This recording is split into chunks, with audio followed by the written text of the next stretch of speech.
Hey everyone, let's have a quick chat about Hyperion by Dan Simmons. I listened to the audiobook and I think that was the best choice for me. The audiobook is a little bit over 20 hours long and is narrated by a cast of characters, which actually helped follow the story along and who's talking.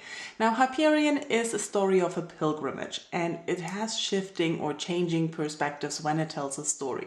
So having a full cast of characters narrated really helps while listening to the audiobook. Another thing that also helped me with the audiobook was that I didn't really like the characters that much, and the story itself unfolds over a long time, so I probably would have lost interest reading the physical book. Like I said, the book is a story of a pilgrimage. We have a group of 7 people who are mixed together to go onto this pilgrimage on Hyperion. Hyperion is a planet that is outside of the web. This is a science fiction story, by the way, which is set in the future where we don't have Earth anymore, but we have a lot of other planets that are connected by a web and things like that. Like I said, the story unfolds very slowly. And not only the story itself, but also the world that is created and that the whole story is set in really unfolds itself over the course of the book. As I mentioned before, we have 7 pilgrims and all of them don't know each other when they set out on this pilgrimage. So they try to find out like what is going to happen, who are we, why are we sent on this pilgrimage, because pilgrims are chosen, they don't choose to go.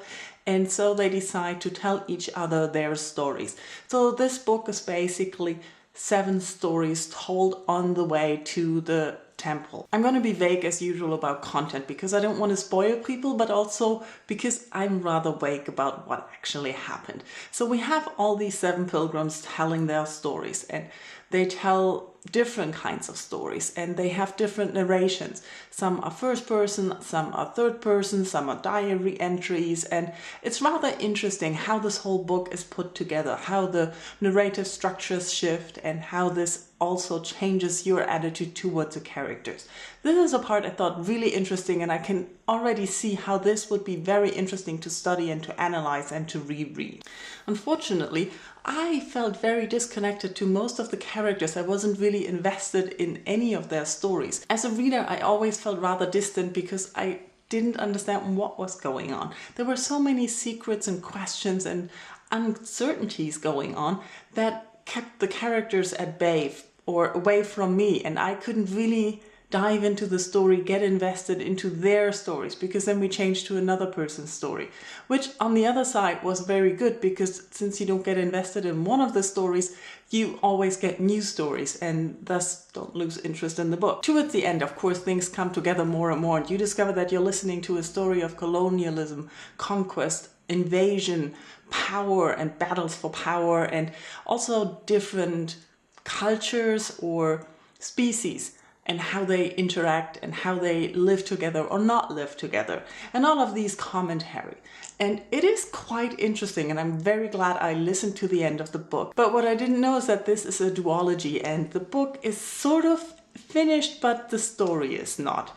So I am confused now.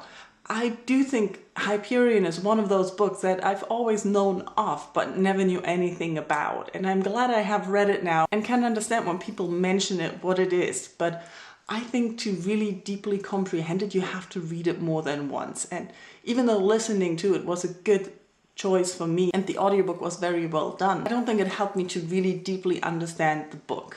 Before I start rambling more and eventually end up spoiling things, let's talk about the book. Have you read it? Have you heard of it? Did you know it was a duology? What do you know about the book or whatever? Let's talk about Hyperion and tell me if I need to continue with the second book. Thanks for watching. Bye bye.